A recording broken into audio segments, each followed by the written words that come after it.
그래서 이제 블루베리 재배를 그럼 어떻게 해야 되냐? 여러분 다 블루베리 재배를 하고 계시니까 이런 얘기를 하는 게 의미가 없다고 생각이 들 때도 있었거든요.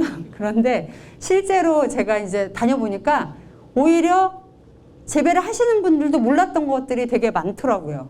왜냐면 그렇게 하나하나 기초적으로 안 다음에 시작하신 게 아니라 하시면서 이제 습득하신 것들도 있지만 그런데 이건 왜 그랬지? 이렇게 생각하시는 게 많아서 오히려 기초적인 것들을 좀 말씀드리는 게 아, 그래서 내가 우리 집에서 이렇게 했을 때 이렇겠구나를 유추하실 수 있고 또 생각하실 수 있는 기회가 될 것 같아서 기본적인 것도 이제 다 넣어왔습니다. 그래서 블루베리는 이제 제일 중요한 게 이거예요. 진달래과에 속하는 관목성 식물이에요. 그래서 이 두 가지 진달래과에 속하는 관목성 식물 이 두 가지를 아시면 블루베리 다 한 거예요. 왜? 진달래는 어디에 많이 있어요? 산에 많이 있죠. 산은 우리가 비료를 주고 막 갖다 뿌리고 막 비료를 뿌리고 해서 뭐 관리를 하지 않잖아요. 자연적으로 그냥 생성된 흙에 매년 낙엽이 쌓여서 그냥 퇴적화된 그런 층들이 섞여 있는 토양이잖아요. 그러니까 진달래과는 아 그런 데를 좋아하겠구나. 그러면 얘는 비료를 많이 필요로 하지 않겠구나. 그리고 지구라는 것 자체는 토양이 우리가 사람이 경작을 하지 않거나 인위적으로 되지 않는 토양들은 다 산성이에요. 지구는 기본적으로 산성이라고 보시면 돼요. 근데 이게 환경이 지나면서 점점점 더 산성이 돼가고 있어요. 아주 느리지만. 그래서 산은 저희가 파보면 다 산성이거든요. 그래서 저희 연구소에 있는 그 블루베리가 심겨져 있던 땅은 산을 깎아서 그 속에 있는 심토예요. 그래서 pH가 한 4 정도 돼요. 4에서 4.2 정도가 되는 산성이고요. 그 대신에 이제 속에 있었던 흙이어가지고 그게 마사토였으면 좋았겠지만 그게 아니라 이렇게 뭐가 옹기를 만들면 좋게 생긴 그런 찰흙같이 생긴 그런 토양이었어요. 그러니까 산도는 맞지만 유기물이 하나도 없는 토양이라고 보시면 되죠. 그러니까 그런 토양은 유기물만 많이 넣어주면 되는 거죠. 그러니까 기본적으로 진달래과의 애들은 대부분 산성에서 잘 자란다. 생각하시면 되고요. 그러면 아 블루베리는 산성에서 잘 자라니까 산성에 맞춰서 키우면 되겠구나. 이게 1번이고요. 두 번째는 관목성이라는 거예요. 관목성은 제가 사진에 이런 거잖아요. 우리가 보통 알고 있는 대다수의 과수는 우리가 사람 척추처럼 이렇게 기본 줄기가 있고요. 주간이라고 하는 거기에 위에 있는 애들이 가지가 막 뻗어가지고요. 그 가지에서 과실이 달리게 되어 있죠. 그래서 얘가 중요한 게 어딨어? 얘가 중요한 게 아니고요. 얘가 중요한 거예요. 여기에서 과실이 달리니까. 그래서 뿌리를 잘 병에도 강하고 환경 적응성이 뛰어난 대목을 에다가 접수를 붙여서 이렇게 키우는 거예요. 그래서 접목으로 키우는 게 이제 금목성이죠. 대부분은 접목으로 키워요. 우리 야생이 아닌 것들은 접목으로 키우고요. 실제로 뭐 환경 적응성이나 병해충 적응성이나 이런 것들을 강화시키기 위해서도 대목을 사용하지만 사람한테 편리하기 위해서 예를 들어서 사람이 농사를 짓는데 그냥 냅두면 얘가 10m까지 자라니까 아, 얘 이러면 우리가 농사 짓다 다치면 어떡해. 그러니까 키를 낮추자. 그래서 외성 대목이 생긴 거고요. 외성 대목이 생겨나 보니까 얘가 원래 10m, 한 7m는 자라야 어른이라고 생각하는 거예요, 나무가. 나무도 유목기가 있거든요, 사람처럼. 그래서 얘가 이제 꽃을 피울 때가 돼야 꽃을 피우는데 키를 확 줄여놓으니까 빨리 꽃이 피는 거죠. 그래서 이렇게 사람의 어떤 목적과 선택으로 대목을 써가지고 이렇게 접목으로 인해서 키우는 게 교목성 과수고요. 우리가 얘기하는 블루베리는 관목성이에요. 그래서 이런 척추 같은 게 없어요. 그러니까 기본적으로 개나리를 보시면 개나리가 매해 이렇게 하다가 어느 날 그 봄 되기 전에 다 잘라버리잖아요. 그 전정하시는 분들이 환경 그 정화 뭐 이렇게 한다고 조경하시는 분들이 확 잘라버려도 그게 다 잘 자라잖아요. 그런 것처럼 이거를 오래 갖고 있을 필요가 없다라는 거죠. 한 가지가 10년, 20년, 30년 가는 게 아니에요. 그래서 보통은 6년에서 7년 정도 가고요. 근데 그거는 어떤 상태였냐면 정말 스트레스를 하나도 안 받고 내가 너무너무너무 좋은 환경에서 자랐다 했을 때 6년에서 7년 가고요, 가지가. 근데 내가 스트레스를 많이 받았어. 막 그 해에 뭐 환경적으로 굉장히 스트레스가 있거나 아니면 내가 얘를 파가지고 막 옮겼거나 이러면 얘가 스트레스를 받아서 그게 좀 단축이 돼요. 그래서 한 3, 4년만으로도 얘가 목질화가 돼가지고요. 딱딱해져가지고 껍질 막 벗겨지고 이런 일들이 벌어져요. 그러니까 얘가 그렇게 간다는 건 노화가 되어 가고 있다는 거고요. 노화가 되면 사람하고 똑같이 안에 있는 관이 있잖아요. 물이 지나가고 영양분이 지나가는 통로들이 있잖아요. 사람이 나이가 들면 혈관이 좁아지죠. 똑같아요. 그래서 얘가 그게 점점 좀 좁아지니까 나무를 나중에 블루베리 오래된 걸 자르면 굉장히 단단하죠. 잘 안 잘라지잖아요. 그래서 굉장히 좁아져서 얘가 그쪽으로 잘 못해요. 그래서 결국은 죽기 전에 자손이나 많이 퍼뜨려 보자 해가지고 꽃눈만 엄청나게 많이 달리는 가지들이 발생을 해요. 가지가 이렇게 짧은데 가지마다 다 꽃눈이 달려 있어요. 막 통통해가지고. 그런 애들은 결국은 과실이 될 수가 없어요. 익지를 못해. 잎이 없기 때문에. 그래서 그렇게 노화가 되어가는 거죠. 그래서 블루베리는 내가 원래 가지고 있던 가지를 내가 20년, 30년을 갖고 가는 게 아니라 원래 가지가 나면 그 가지를 많이 쓰면 한 6년, 7년 쓴다. 그리고 바꿔준다. 이렇게 생각하시면 돼요. 그래서 블루베리는 1년생 가지에는 그 해에 꽃이 피지 않잖아요. 그 해에 꽃눈이 생겨서 그 다음에 이제 꽃이 펴요. 그러니까 2년, 3년, 4년, 5년, 6년 이렇게 쓰잖아요. 그렇게 5년 쓰시면 수확을 한 5년 하면 그걸 없애준다 이렇게 생각하시면 돼요. 그래서 그런 식으로 전정을 해주시는 거예요. 그래서 전정의 기본 틀이 나온 거예요. 아까 그 진달래과의 관목성 식물이라는 거로. 얘는 전정을 이렇게 하면 되고 토양은 산성을 만들어주면 되고 산에는 나무 잎들이 막 쌓여 있으니까 그러니까 유기물을 좀 많이 넣어주면 되겠구나. 그러면 다 끝난 거예요. 너무 쉽죠. 이렇게 얘기하면. 근데 이미 이제 심어놓은 거를 고치기는 어마무시하게 이제 어려운 얘기죠. 근데 기본은 이제 그거라는 말씀이고요. 그래서 우리나라에는 지금 현재 하이브시가 이제 많이 대부분은 하이브시고요. 예전에는 북부 하이브시가 많았어요. 아마 무주에는 북부 하이브시가 많을 거예요. 왜냐면 여기 춥기 때문에. 북부 하이브시 블루베리 굉장히 추위에 강해서요. 제가 이제 이거를 화분째로 냉장고 한 마이너스 30도씨에 넣어놔도 얘가 건강하게 했잖아요. 그러면 절대 죽지 않아요. 그러니까 굉장히 추위에 강하죠. 근데 우리 나무는 되게 건강했는데 올해 죽었는데 그럴 수 있잖아요. 그러면 겨울철이 지나서 봄이 됐어. 근데 나무가 말라 죽었어요. 그러면 왜 죽었을까?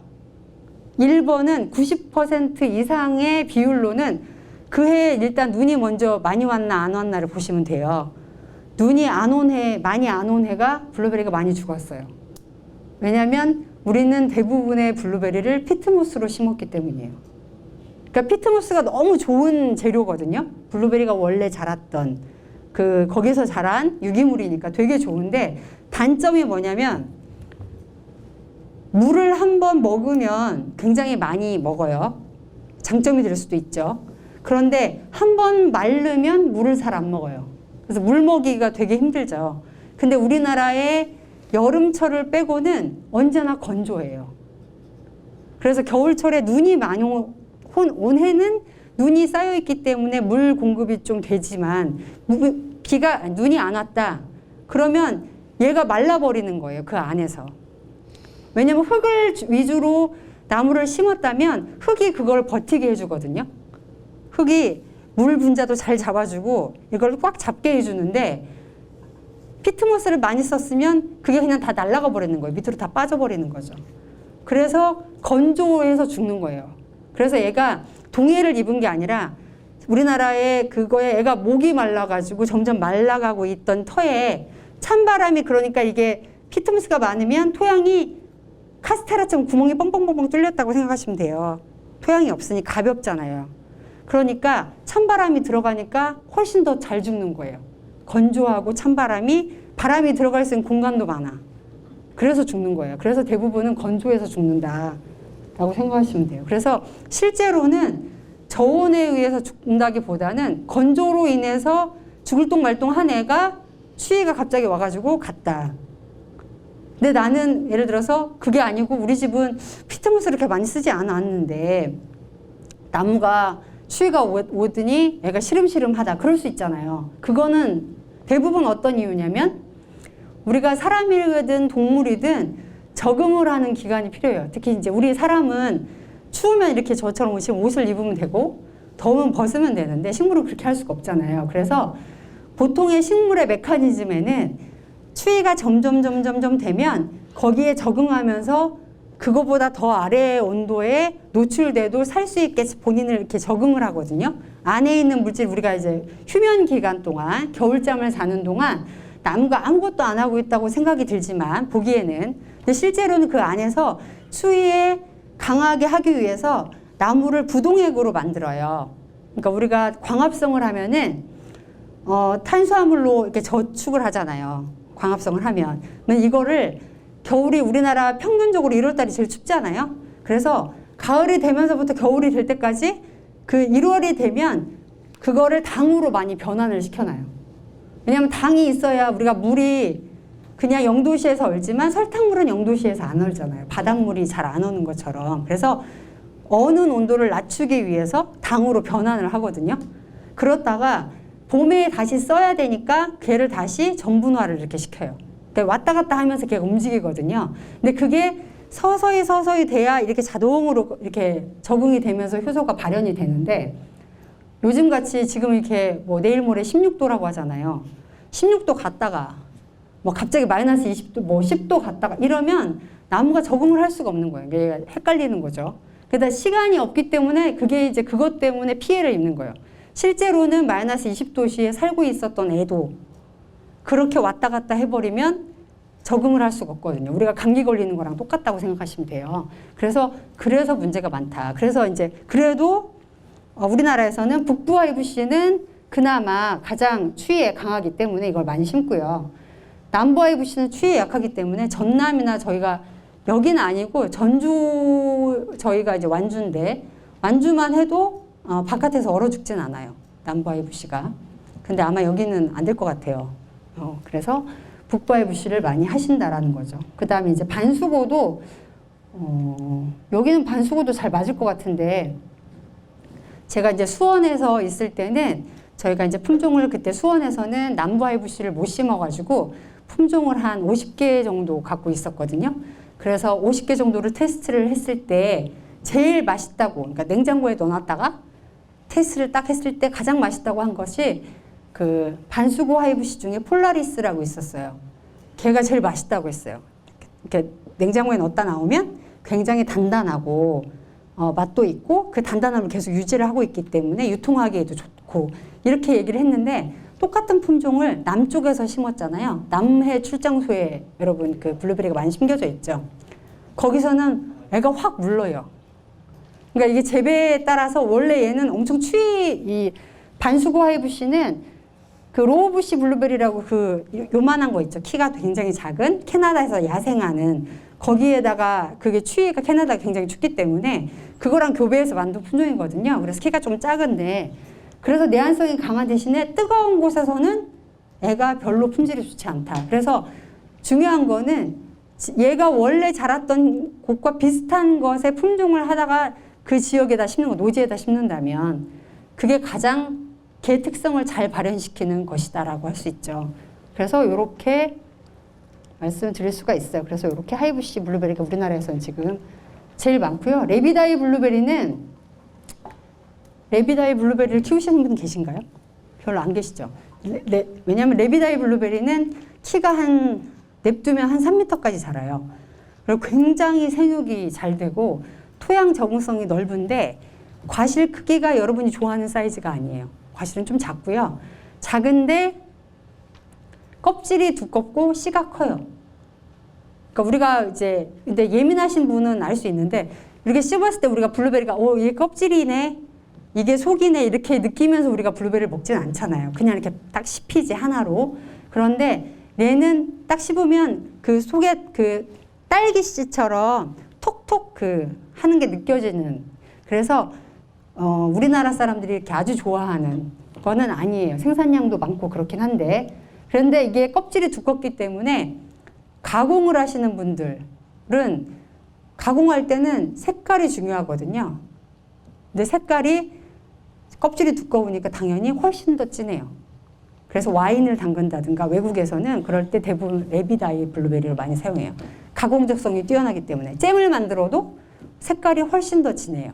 그래서 그런 식으로 요즘에는 많이 이용을 하고 있다. 그래서 이게 저희 블루베리 밭이고요. 지금은 없어요. 배연구소로 이관을 했기 때문에 이제 없어서 요거가 저희가 제식을 하고 2년생, 그러니까 우리나라 2년생 이제 올해부터 나이가 바뀌었잖아요. 만 나이로 이렇게 됐는데 만으로는 1년생이고요. 이게 우리 옛날에 2년생 묘목 그거를 심어가지고 지금 이게 한 3년 지난 거예요. 그래서 이렇게 지금 3년 정도 지나서 이렇게 지금 과실이 달린 수확을 못 해가지고 지금 이렇게 뭐 늘어져서 있어요. 수확을 할 수가 없는 게 이게 너무 많기 때문에 할 수가 없어요. 그래서 이게 그 수확철이 되면은 보라색이에요, 땅이. 그리고 새들을 여러분이 뭐 이렇게 그때 오셨으면 되게 좋았을 텐데 거의 뭐 하늘이 새카말 정도로 새가 와요. 방조망을 못 쳐가지고 그 정도로 많이 왔었죠. 그래서 이제 블루베리를 토양은 산성이고 그럼 블루베리를 어떤 블루베리를 심냐? 신품종이 되게 많아졌잖아요. 그러면 신품종이 좋냐? 신품종은 새로운 것일 뿐이에요. 그러면 좋냐? 좋을 수도 있고 나쁠 수도 있어요.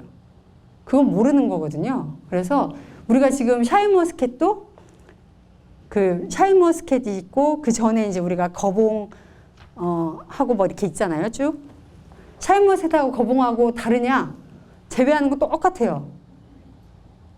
근데 샤인머스켓은 거봉은 색깔이 그러니까 거봉이나 캔베럴리 같은 거는 색깔이 이렇게 보라색, 그 진한 검정색 같이 나야 하잖아요. 근데 요즘 뭐 거봉은 핑크색도 안 나던데 아무튼 원래 그 색깔이 나야 정상이에요.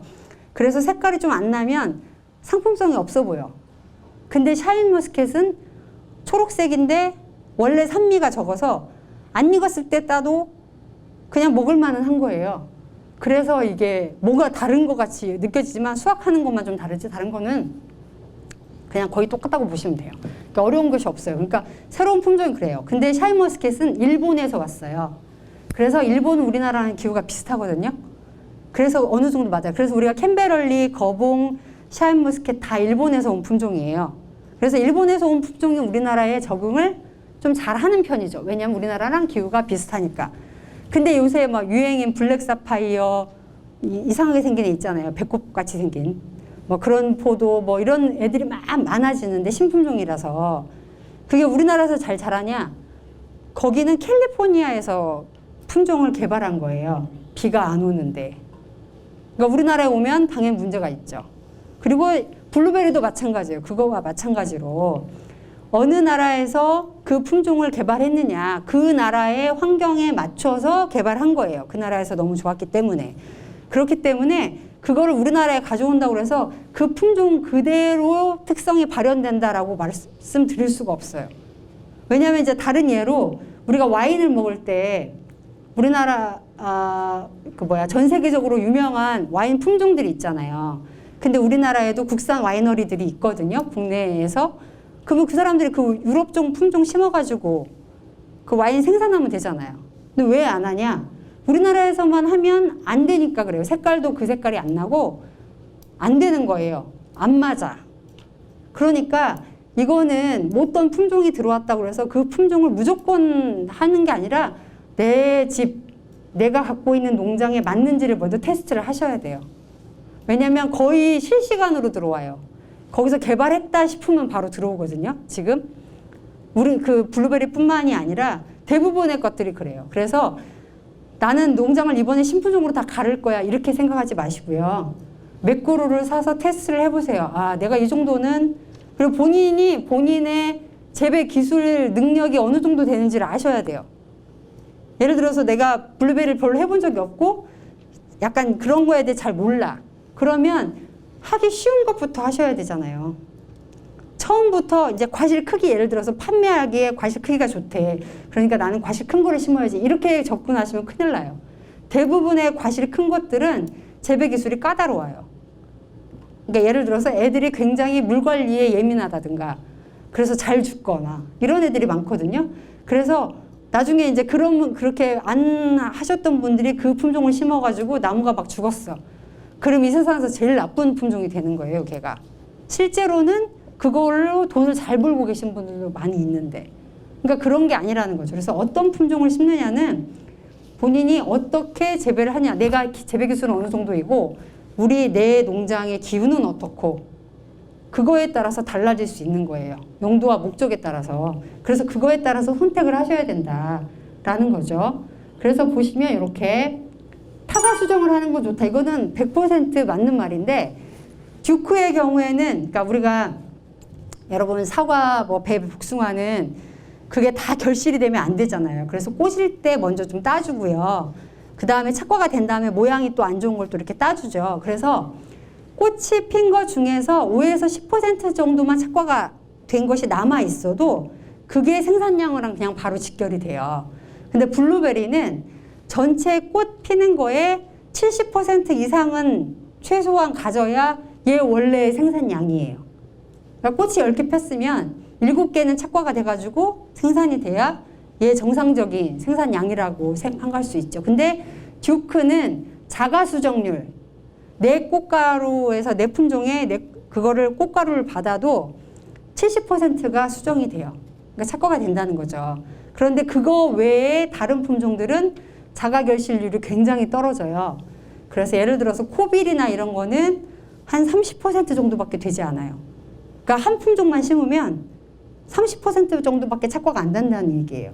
그래서 이 자연적으로 모든 식물체가 다 마찬가지인데 똑같은 나의 유전자를 변화를 시켜서 어떤 다가올 어떤 미래에 대해서 대비를 하기 위해서 유전자를 서로 섞는 걸 좋아하지. 진화를 하기 위해서요. 살아남기 위해서. 얘가 내 것만 막 갖고 있으면 내가 아무리 훌륭한 유전자를 갖고 있다 하더라도 내 유전자 안에는 나쁜 유전자도 섞여 있거든요. 근데 같은 것들이 계속 되면은 나쁜 것들도 중첩이 돼요. 걔도 쌓인다는 얘기죠. 그래서 우리가 그 외국의 왕권 그런 왕족들이 근친혼을 많이 해서 유전병이 생기잖아요. 그러니까 그 사람들이 부작용을 생각 안 했던 거죠. 그런 것처럼 그렇기 때문에 보통은 다 타가 수정을 더 원하고 타가 수정을 하면 과실이 조금 더 커지고요. 착과율도 올라가요. 품질이 좋아진다는 거죠. 그래서 한 품종만 심는 거는 듀크는 좀 가능해요. 듀크는 자가 결실률이 70%니까. 그 외에는 웬만하면 다른 품종이랑 같이 내가 한 수확 시기로 그냥 몰고 싶다. 그러면 같은 조생종을 심으시고요. 나는 체험 농장을 해야 돼. 그러면 한 수확 시기가 아니라 어떻게든 수확 기간을 늘려야 되잖아요. 그래서 굉장히 다양한 품종들을 조생종부터 레비다에는 9월 달에 수확하는 것도 있어요. 그렇게 늘려가지고 오랫동안 사람들을 유치를 해야 되죠. 그래서 그런 식으로 농도에 맞게 품종을 선택하시는 게 좋겠다라는 거죠.